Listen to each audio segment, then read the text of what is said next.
Don't judge. You've eaten cookie dough before.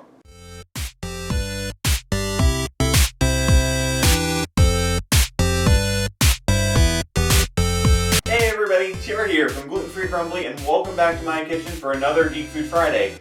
Also known as a segment where I don't really know what to do with my hands in any way, shape, or form. If you haven't been to my channel before, Geek Food Friday is a weekly segment where I celebrate all things to geek out over, whether it be video games, movies, books, or even holidays. And with Halloween just a few days around the corner, I'm celebrating Halloween by embracing what I'm going to be this year for Halloween. And no, this isn't some really weird looking cast. I am dressing up as an assassin from Assassin's Creed, hence my inspired shirt and my glove. This thing probably really isn't that conducive to cooking, so I'm probably going to put this off to the side for the rest of the video. I mean, you get the point. Point, see it? Point. I made a really horrible pun. So I'm going to be making some really fun Assassin's Creed inspired cookies, and the first part is going to be a basic gluten-free sugar cookie recipe. So let's go ahead and delve right into the recipe.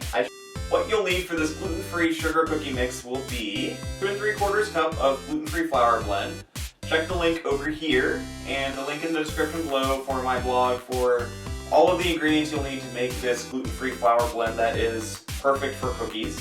A teaspoon of baking soda and half a teaspoon of baking powder, a teaspoon of vanilla, 1 egg, 1 1/2 cups of sugar, a cup of room temperature butter, and a dash of salt. So the first thing we're going to do is that we are going to take our baking soda and our baking powder and add that into the flour. And we're also going to add the dash of salt. And then you'll want to just mix those together and set the bowl up to the side. Next we're going to take our cup of butter and we're going to add it into our bowl, assuming I can get them out of the paper. And once you've got your butter in the bowl, you just want to go ahead and cream it with either a hand mixer or a spoon by hand. And now that my butter is creamed, I'm going to go ahead and add in the sugar and cream that with the butter. Once the butter and sugar is all nice and fluffy, you'll want to add in your vanilla and your egg.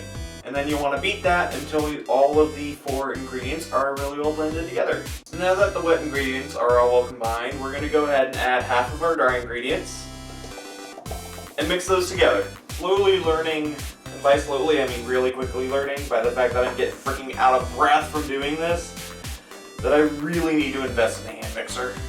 And once you've struggled to get half of your flour mix in, go ahead and add the rest and stir it together until a really consistent dough comes together.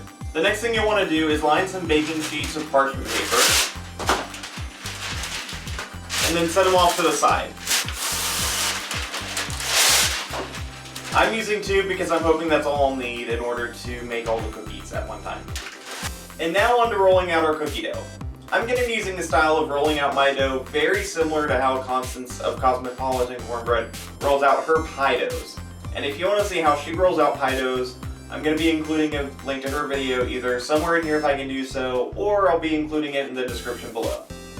So what you'll need in order to roll out the dough is going to be some parchment paper on your rolling surface, rolling pin, a cookie cutter, preferably a round one for this recipe, and a second sheet of parchment paper. What we're going to do is we are going to take our cookie dough, hopefully not spill it everywhere, get rid of this bowl, and try to clean up our surface once we sprinkled all sorts of dough all over the place.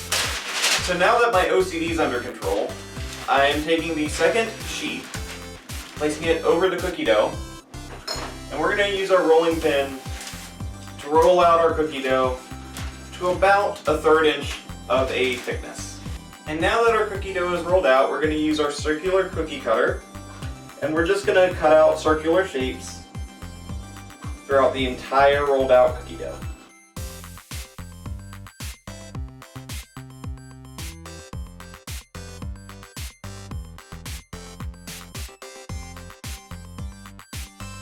Once you've cut out all of the circle shapes for your cookies, you just want to take them off of your rolling surface and transfer them over to the cookie sheets. And we're going to go ahead and refrigerate these for about 30 minutes or so before we go ahead and put them in the oven. Now if you're wondering why we're transferring our cookie dough circles over to the baking sheet and then putting them in the refrigerator, It's so that they're able to firm up a little bit and retain their shape once we put them in the oven to bake. Now, what you could do if you were smart is you could take all these scrapings of cookie dough and you could go ahead and just put it in a ball, roll it all up, and then go ahead and, make some more cookie cutouts of it, but I don't know. I'm perfectly fine with eating the cookie dough. I don't know about you. Don't judge. So our cookies have been in the refrigerator for 30 minutes, chilling, and we're going to go ahead and put them into a preheated 375 degree oven for 8 to 10 minutes or until the edges are just slightly golden brown. The cookies are now room temperature, so now it's time to decorate them. We're going to take the cool Assassin's Creed logo and we're going to go ahead and draw that on top of all the cookies using royal icing. Now, royal icing is a pretty simple and straightforward icing to make, and the nice part about it is that it hardens to a nice little glossy sheen. And the biggest thing to stress with this recipe is you can get some mixes out there, but they're not going to necessarily be gluten-free, or you'll need to do a lot of research for them. So I'm going to provide you a recipe that's very simple, very straightforward, and only needs 3 ingredients. On my bowl I have a teaspoon of vanilla already, and I'm going to add 3 ounces of pasteurized egg whites. And we're going to go ahead and whisk these up on a medium speed until they start getting frothy. So the next thing we're going to do is that we are going to slowly beat in 4 cups of powdered sugar. And you want to take about 5 to 7 minutes of beating these until they get slightly soft peaks. And at that point, that's when you know that the frosting will be ready. I went ahead and took some of the royal icing and I colored it red, and I put that and the white royal icing into 2 separate bags. So the first thing I'm going to go ahead and pipe is the logo, and I'm going to fill in the rest with the white later on. I cut the tip off my bag to have a relatively small hole so that I can have control in the detail that I'm drawing.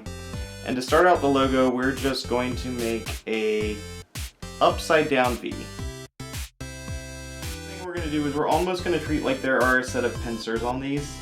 Create a curve like that. It's almost like some really weird upside down smile.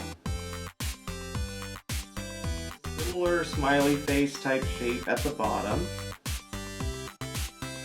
Create a crest in that middle area too. And I'm really more just getting the general outline first, and once I've gotten that outline, I'm going to go ahead and fill out the rest with the red frosting, just so that I don't have to deal with overcorrecting a huge amount when I'm drawing. And we'll just create the connecting lines here. And now that I've got a general outline in shape, I'm going to go ahead and fill in the rest.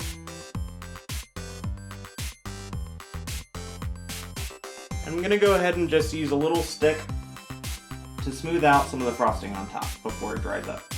And now we're just going to go ahead and move on to the white in order to fill in the rest of the cookie. As you can see, I've done an outline of white around the cookie and around any of the red spots.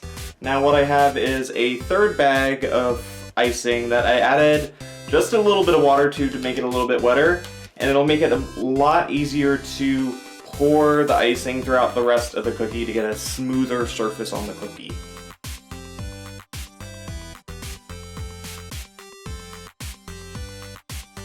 Once again, I'm just going to use a little stick to smooth out the icing on the top.